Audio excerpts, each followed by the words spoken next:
அன்பார்ந்த இணையதள நேயர்களை மீண்டும் www.qcrc.in என்ற இணையதளத்திற்காக நியூஸ் தமிழ் செய்தி அறிக்கையில் உங்களை சந்திப்பதில் பெருமகிழ்ச்சி அடைகிறோம். இன்று 21 மார்ச் 2009க்கான முக்கிய செய்திகளை தற்போது பார்க்கலாம். மத்திய ஆசியாவின் முதல் அணு ஆயுதமற்ற மண்டலம் இன்று முதல் அமலாகிறது. இதற்காக அப்பகுதியில் உள்ள நாடுகள் அணு ஆயுத எதிர்ப்பு உடன்படிக்கையில் கையெழுத்திட்டுள்ளதாகவும் இந்த நாடுகளான கஜகிஸ்தான், கிர்கிஸ்தான், தஜிகிஸ்தான், துர்மேனியா, உபகிஸ்தான் ஆகியவை இன்று கையெழுத்து இட்டுள்ளதாக செய்திகள் வந்து கொண்டிருக்கின்றன. ஜம்மு காஷ்மீர் மாநிலம் யூரி எல்லைப் பகுதியில் இந்திய நிலைகள் மீது பாகிஸ்தான் துருப்புக்கள் அத்துமீறி 2000 ரவுண்டுகள் வரை சுட்டதாகவும் இதில் ஒரு இந்திய வீரர் படுகாயம் அடைந்ததாகவும் இதன் மூலம் பாகிஸ்தான் தீவிரவாதிகளை இந்தியாவுக்குள் ஊடுருவச் செய்து இந்தியாவில் நடைபெற இருக்கும் தேர்தலை சீர்குலைக்க சதி நடப்பதாக காஷ்மீரில் இருந்து தகவல்கள் வந்து கொண்டிருக்கின்றன. காங்கிரஸ் தலைமையில் அமைந்திருக்கும் ஐக்கிய முற்போக்கு கூட்டணி சிதறி சின்ன பின்னமாகும் நிலைக்கு தள்ளப்பட்டிருப்பதாகவும் பீகாரில் தனித்து போட்டியிடப் போவதாக காங்கிரஸ் அறிவித்திருப்பதால் அத்தொகுதியில் 37 வேட்பாளர்களை நிறுத்த முடிவு செய்து இருப்பதாலும் இந்த நிலைமைக்கு தள்ளப்பட்டிருக்கிறது என்றும், இதற்கிடையில் லல்லு பிரசாத் யாதவ் செய்தியாளர்களிடம் பேசுகையில் காங்கிரஸ் கட்சி 37 வேட்பாளர்களை அறிவிப்பதை வரவேற்கிறேன் என்றும், ஐக்கிய முற்போக்கு கூட்டணி காங்கிரஸ் மட்டும் கட்சி அல்ல என்றும் அது பல கட்சி கூட்டணி என்று கூறியிருப்பதாக செய்திகள் வந்து கொண்டிருக்கின்றன. இந்திய கம்யூனிஸ்ட் கட்சியின் தேர்தல் அறிக்கை இன்று டெல்லியில் வெளியிடப்பட்டது. இன்று தங்கள் கட்சியின் தேர்தல் அறிக்கையை வெளியிட்ட பிறகு செய்தியாளர்களை சந்தித்த இந்திய கம்யூனிஸ்ட் கட்சியின் பொதுச் செயலாளர் AB பரதன் அவர்கள் கூறுகையில், அனைவருக்கும் சமூக நீதி, சுதந்திரமான பொருளாதார கொள்கைகள், மதசார்பற்ற அரசியல், ஏகாதிபத்திய எதிர்ப்பு ஆகியவற்றை முன்னிறுத்தி காங்கிரஸ் மற்றும் பாரதிய ஜனதா அல்லாத அரசை அமைப்பதுதான் எங்களின் ஒரே குறிக்கோள் என்று கூறியதாக டெல்லியிலிருந்து தகவல்கள் வந்து கொண்டிருக்கின்றன.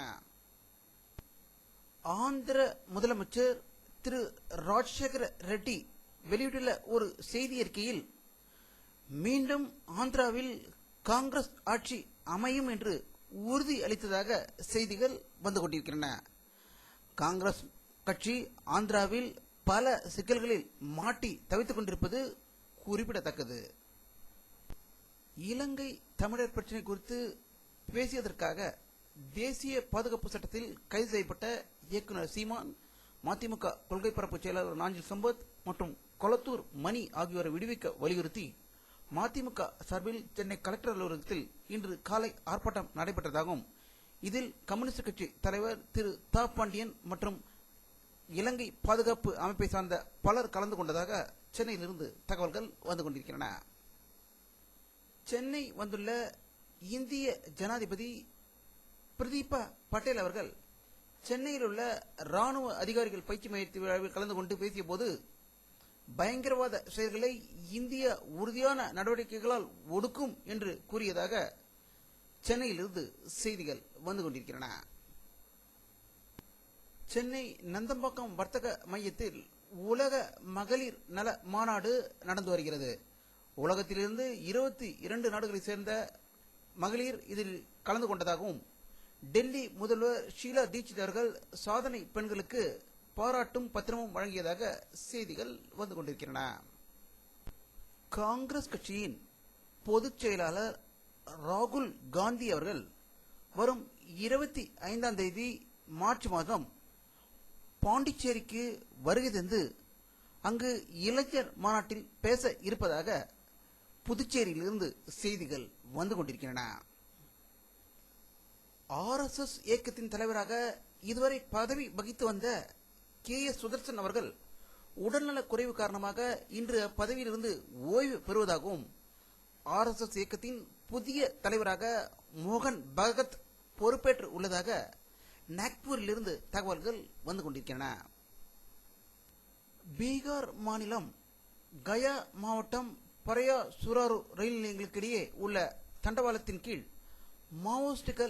நக்சலைட்டுகள் சக்தி வாய்ந்த குண்டுகளை வெடிக்க செய்ததாகவும் இதில் 4 அடி நீளத்திற்கு தண்டவாளம் உடைந்து சேதம் அடைந்ததாகவும் அவ்வழியே ரயில்கள் செல்லாததால் பெரும் விபத்து தவிர்க்கப்பட்டதாக பாட்னாவிலிருந்து செய்திகள் வந்து கொண்டிருக்கின்றன.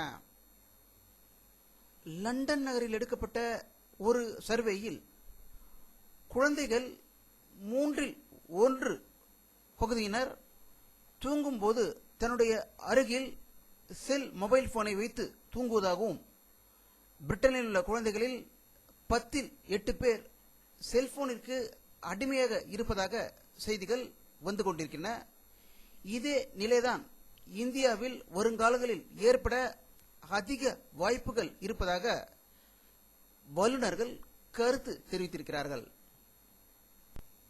ஐசிசி மகளிர் உலக கோப்பை கிரிக்கெட் போட்டியில் ஆஸ்திரேலியா அணியை இந்தியா வீழ்த்தியதன் மூலம் இந்தியா உலகக்கோப்பை போட்டியில் 3வது இடத்தை பெற்றிருப்பதாக சிட்னியிலிருந்து தகவல்கள் வந்து கொண்டிருக்கின்றன.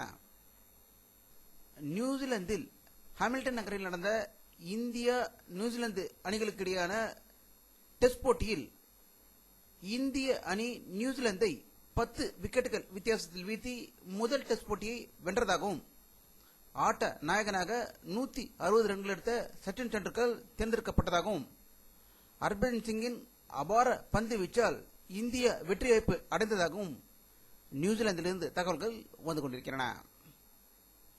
வானிலை அறிக்கை 21 மார்ச் 2009 பிற்பகல் 2 மணியில் எடுக்கப்பட்ட சேட்டலைட் புகைப்படத்தை தற்போது பார்த்துக் கொண்டிருக்கிறீர்கள்.